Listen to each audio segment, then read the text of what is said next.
Welcome to Forbes Newsroom. Joining me now is Zach Everson, a staff writer here at Forbes. Zach, thank you so much for joining me. Thanks for having me on, Brittany. Good to see you. Good to see you. So we're sitting here election night, and Massachusetts made some history. Can you tell us about it? Yes, my home state, which is famously liberal, except growing up there, you kind of realize it's not as liberal as everybody thinks it is.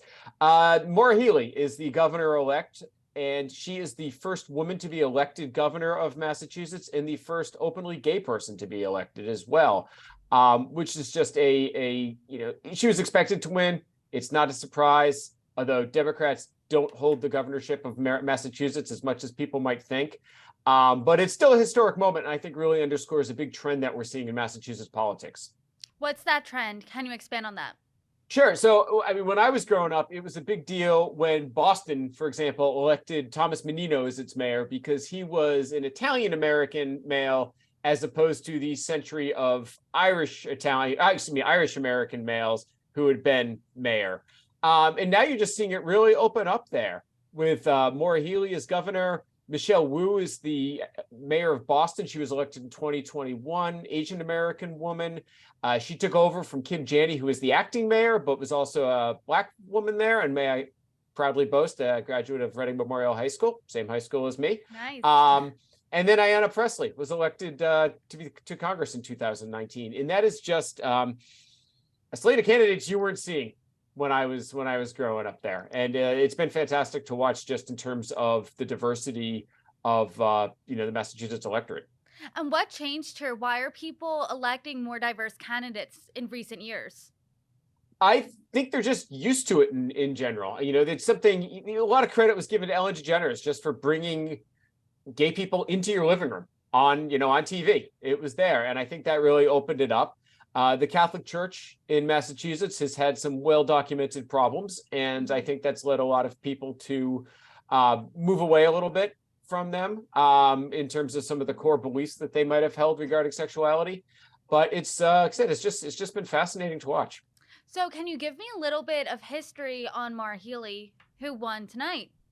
Sure. So Maura Healey, originally from Bethesda, Maryland, right outside the D.C. area, has been the Attorney General of Massachusetts since 2015. She's been pretty active in filing lawsuits, the sort of thing that you also see like with Letitia James in New York, which is usually a sign for an Attorney General with some ambition. Not really a surprise that she won this time out. She was certainly helped by the fact that Charlie Baker, the incumbent governor, didn't run, and the Republican Party nominated someone who's very far right. Typically, a Republican centrist has an easy time, has won there pretty easily, whether it's Bill Weld, Mitt Romney, Paul Cellucci, and they kind of left the door open for a Democrat to grab this one as an easy pickup this time. So is that why Maura Healey was able to pull it off by a pretty wide margin? Yeah. It was certainly, her sexuality and gender might have been an issue ages ago. They weren't going to be one this time. And then when you throw the candidate that the Republican Party threw up there, it was going to be a landslide. So when you think of Massachusetts, like you said earlier, you think of a pretty liberal, pretty blue state. So why did they have a Republican governor up until tonight? Well, they typically ran as, I've lived all over the place. I've lived in Kentucky, North Carolina, grew up in Massachusetts.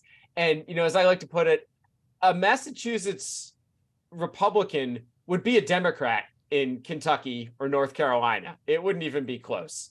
Mitt Romney is famous for bringing in Obamacare. It was kind of the trial that led to Obamacare there. So they typically run pretty centrist. And I think Massachusetts voters consider it to be a good thing to have divided government, and that the legislature is they're notoriously corrupt. There's a lot of, I believe a couple of the speakers of the House have spent some time in prison.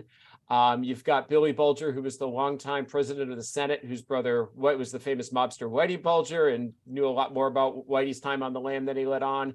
So I think it's good for, a lot of voters viewed it as good for government to have it split up there. And I know it's tough to look in a crystal ball of what could have been, but let's say Charlie Baker did decide to run for a second term. Do you think Maura Healey could have pulled off this historic win? It would have been tougher. It would have really been tougher. I think Baker, though, gets a lot of credit up there for his stance on Trump and being one of the governors to take a stand against the big lie. And I'm seeing that similarly in Maryland, where I live right now, with Larry Hogan, who's also taken a big stand against Trump and did not endorse the Republican who lost today to replace him. And I think you're seeing liberal voters really respecting people who are Republicans who are able to walk away from Trump. And does Charlie Baker have a political career after this? Depends who's elected president. You know, he might be somebody who could be up for a cabinet position. I think it's safe to say that if Donald Trump is the next president, Charlie Baker does not have a political career whatsoever. But if it's somebody more moderate, yeah, I think that's something he could go for. You know, perhaps if he's interested in running for the Senate at some point, that might be something that opens up as well. Both the senators up there, Ed Markey and Elizabeth Warren, I believe, are in their 70s. So it's something that might open up within the next 4 to 6 years. And do you think that people in Massachusetts would be open to supporting a centrist or Republican Senate candidate? Yeah. They elected Scott Brown briefly when Ted Kennedy left. When after Ted Kennedy passed away, they elected a Republican to replace him. He didn't last all that long, but they certainly are open to it.